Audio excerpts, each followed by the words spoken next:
सब gentleman game cricket कहलाता था। खेल खेल है और खेल को खेल के अंदाज में लेना चाहिए स्पोर्ट्समैन स्पिरिट पे। शहजाद साहब ने बहुत सी चीजें रख दी, फिर ये कहकर के इंडिया एक और ही लीग खेल रहा है, वो ग्लोबल लीग का हिस्सा बन गया है। तो इसका मतलब ये है कि अगर वो वहां पर अपनी मोनोपोली रख रहा है क्रिकेट के अंदर, तो वो उसको खेल को खेल नहीं रहने देगा। वो खेल को में सियासत कर रहा है और सियासत की बुनियाद पर पाकिस्तान को आउट करने की कोशिश कर रहा है क्रिकेट ग्राउंड से। जेंटलमैन होना एक ऐसी चीज है जिस पर किसी को मजबूर नहीं किया जा सकता। ये चॉइस है कि कोई जेंटलमैन बने या ना बने। जैसे आपने कहा, इस वक्त असल में बीसीसीआई जो भारत का क्रिकेट बोर्ड है वो अनोखा लाडला है, और उसके सामने सिर्फ पाकिस्तान का क्रिकेट बोर्ड नहीं, तमाम क्रिकेट बोर्ड और रीजनल एशियन अदारा और बैनुल अक़वामी अदारा दोनों बेबस हैं। दूसरी बात, भारत की सियासी ताकत, भारत का इन्फ्लुएंस जिसका चौधरी साहब ने जिक्र किया।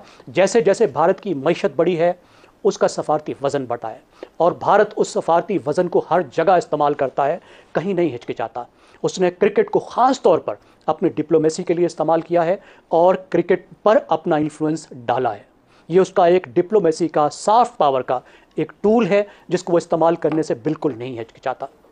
तीसरी बात, भारत के खिलाड़ी, भारत के पास दुनिया के बेहतरीन खिलाड़ी मौजूद हैं, एक बहुत अच्छी टीम है, और कोई ये अफोर्ड नहीं कर सकता कि भारत वॉकआउट कर जाए, भारत ना आए, किसी टूर्नामेंट में भारत के खिलाड़ी ना आए।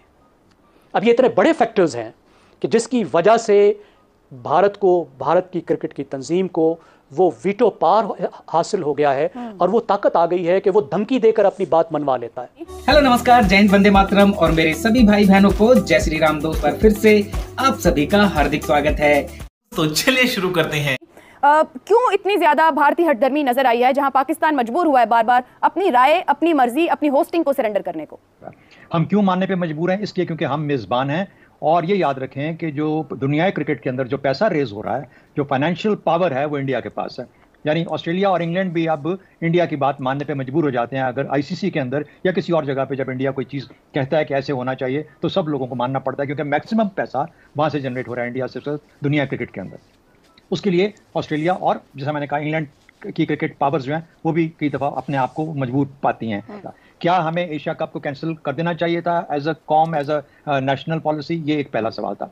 उसकी वजह ये थी, क्यों नहीं हमने किया? इसलिए नहीं किया कि मेरी नज़र के अंदर जितना पैसा मिलता है एक टूर्नामेंट को कराने में, वो पैसा बीसीसीपी को या पीसीबी को जो मिलना चाहिए था, वो गालिबन वो उसके लिए वो उनकी मजबूरी बनी कि पैसे हमें बहुत कम मिलते हैं, तो अच्छा है कि हमें एसीसी से कुछ पैसा मिल जाएगा, और काफ़ी हद तक काफ़ी पैसा मिलता है। पहली है, शायद बेहतर नेगोशिएशन, बेहतर डिप्लोमेसी से आप ये चीज़ें कर सकते थे, लेकिन हमने उस मजबूरी के तहत कि हमें वर्ल्ड कप से नहीं अलग होना, वर्ल्ड कप में पाकिस्तानी क्रिकेट को जाना चाहिए, वरना पाकिस्तान क्रिकेट आइसोलेट हो जाएगी, और ये इंडिया कामयाब हो जाएगा ये साबित करने में कि हमने पाकिस्तान को आइसोलेट कर दिया। तो मेरा ख्याल है ये भी एक वजह बनी। तीसरी बात, देखिए इस वक्त इंडिया क्या कर रहा है। इस वक्त ऑकस जिसे कहते हैं, Australia, UK, US, India, quad, ये वो सारा एक उसका वो लेवल है जिस पे वो बात कर रहा है। G20 की अभी उसने समिट कराई है अभी 2 दिन पहले। वो अपने, और फिर उसके बाद वो इंडो, मिडल ईस्ट, यूरोप, ये जो एक हाईवे और उस किस्म की जो चीज़ें और ट्रांसकॉन्टिनेंटल कम्युनिकेशन लाइन्स बिछाना चाह रहा है, वो अपने आप को डिफरेंट लीग में देखता है। तो वो जब से इंडो पाक एफपैक बना, जब से इंडो पाक एफपैक बन गया, तो उसने पाकिस्तान को एक तरह से जिसे कहते हैं कि एक कोने में बिठा दिया मुकम्मल तौर पर। अब हम हैं उससे चिपकने की कोशिश करते रहते हैं। इंडिया हमसे बहुत आगे जा चुका, बहुत सारी फील्ड्स में बहुत आगे जा चुका, लेकिन पाकिस्तान आज भी मजबूर होता है अपने आप को इंडिया से मुकाबला करने में, इंडिया को बुरा भला कहने में। मेरा अपना ख्याल है कि पाकिस्तान को बहुत कुछ अंदर खाने करना है इससे पहले कि हम अपने आप को फिर से इस रीजन में उस लेवल पे रेलेवेंट कर सकें जिस पे आज इंडिया बैठा हुआ है। इंडिया ग्लोबल लीग में जा चुका है, तो ये भी वजह, और उन्होंने हमें जानबूझ के अलहदा करने की, आइसोलेट करने की हर लम्हे कोशिश की है। और अगर हम क्रिकेट में भी आइसोलेट हो जाते तो शायद पाकिस्तान के लिए डिप्लोमेटिकली, स्ट्रेटेजिकली, हर तरह से शायद इतना अच्छा ना होता। ये मजबूरियां बनी, आया, अब ये ओपन है, दिस ओपन टू डिबेट। करना चाहिए था, नहीं करना चाहिए था, खड़े होकर कह देना चाहिए था कि ना एशिया कप भी कैंसिल करेंगे, वर्ल्ड कप में भी नहीं जाएंगे, हम इंडिया नहीं जाएंगे। मैं तो अपने तौर पर मैंने कहा था उस जमाने में ट्वीट वगैरह के अंदर और इसके अंदर कि पाकिस्तान को खड़े होना चाहिए, कहना चाहिए, हम अगर इंडिया नहीं आएगा तो हम भी वहां पे नहीं जाएंगे। लेकिन बात सूरत, जो कौमें जिस तरीके से फैसले होती हैं, लीडरशिप करती है, उसकी मैंने आपको वजूहात बता दी। ठीक, ज़ैगम साहब, जेंटलमैन गेम क्रिकेट कहलाता था। खेल खेल है और खेल को खेल के अंदाज में लेना चाहिए स्पोर्ट्समैन स्पिरिट पे।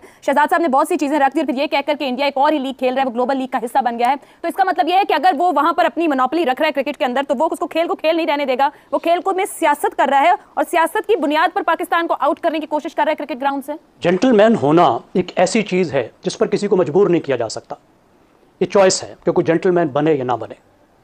जैसे आपने कहा, इस वक्त असल में बीसीसीआई जो भारत का क्रिकेट बोर्ड है वो अनोखा लाडला है, और उसके सामने सिर्फ पाकिस्तान का क्रिकेट बोर्ड नहीं, तमाम क्रिकेट बोर्ड और रीजनल एशियन अदारा और बैनुल अक़वामी अदारा दोनों बेबस हैं, दोनों कुछ नहीं कर सकते। उसको एक वीटो की ताकत हासिल हो गई है और उसकी 3 सादा वजूहात हैं। पहली बात है माशी, इस बोर्ड की माशी ताकत।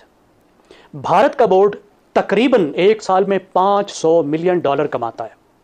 इसके बाद की जो 5 बोर्ड्स हैं उन सब की आप कमाई इकट्ठी भी कर लें तो भारत की कमाई के बराबर नहीं बनती। अब इस वजह से सब टीमों को और ख़ास तौर पर एशियन जो तंजीम है और जो बैनुल अक़वामी तंजीम है ACC और ICC, उसको भारत की बात माननी पड़ती है।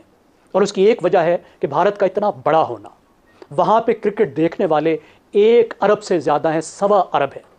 उसकी वजह से देखने वालों से जो आमदनी होती है और फिर ख़ास तौर पर मीडिया के ज़रिए से जो आमदनी होती है वो इतनी बड़ी आमदनी है कि उसको मिस करना कोई अफोर्ड नहीं कर सकता। दूसरी बात, भारत की सियासी ताकत, भारत का इन्फ्लुएंस जिसका चौधरी साहब ने जिक्र किया। जैसे जैसे भारत की मईशत बढ़ी है उसका सफारती वज़न बढ़ा है और भारत उस सफारती वज़न को हर जगह इस्तेमाल करता है, कहीं नहीं हिचकिचाता। उसने क्रिकेट को ख़ास तौर पर अपनी डिप्लोमेसी के लिए इस्तेमाल किया है और क्रिकेट पर अपना इन्फ्लुएंस डाला है। ये उसका एक डिप्लोमेसी का, सॉफ्ट पावर का एक टूल है जिसको वो इस्तेमाल करने से बिल्कुल नहीं हिचकिचाता।